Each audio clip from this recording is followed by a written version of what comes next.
Sì, ha fatto qualcosa di unico, ecco. Ha superato un record datato 42 anni. Era ora, no? Sono proprio 42 anni è l'età giusta per andare in pensione. Non ci sono parole per descrivere tutta la gioia e l'orgoglio dei genitori di Sintaieu Vissa e l'intera comunità di Pozzecco, ridente borgo rurale del Medio Friuli.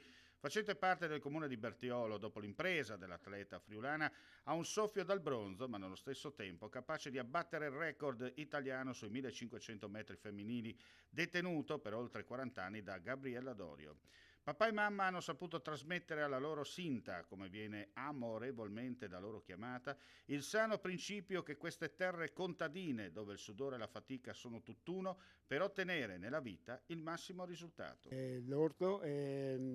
L'orto è l'orto sinergico, sarebbe le varie, le varie semenze, metodi di cercare di rinforzare comunque la popolazione, no? Ormai non si chiama che le blanc, giallo, neri, ma la comunità anche di Possecchi ha accettato Sintaio come che fosse una compaesana, benissimo, e questa è Sabiel, e questa è la sinergia umana, no? Di accettare e di convivi con le persone che vengono di lontano, insomma, di fuori. Ecco, immagini che la signora è conferma ciò che ha detto. Confermi tutto e aggiungi a ciò che le sta detto che tra i parenti, gli amici, i semplici paesani si conoscono, ha chiamato tanti anni, ma tanti anni che insieme a lei hanno fatto la differenza. Questo è il nostro pensiero.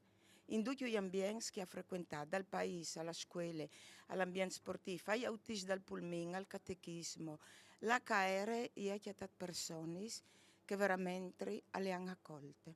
Grande soddisfazione espressa dal sindaco Eleonora Viscardis, che si fa voce e interprete di tutta la comunità bertiolese verso la propria atleta. Come avete capito dalle parole di Annetta e di Beppino, i genitori, il vero valore di Sinti è sicuramente la sua prestazione atletica, però è quello che rappresenta. È un esempio e tutta l'umanità che c'è in questa persona, ma in questo contesto.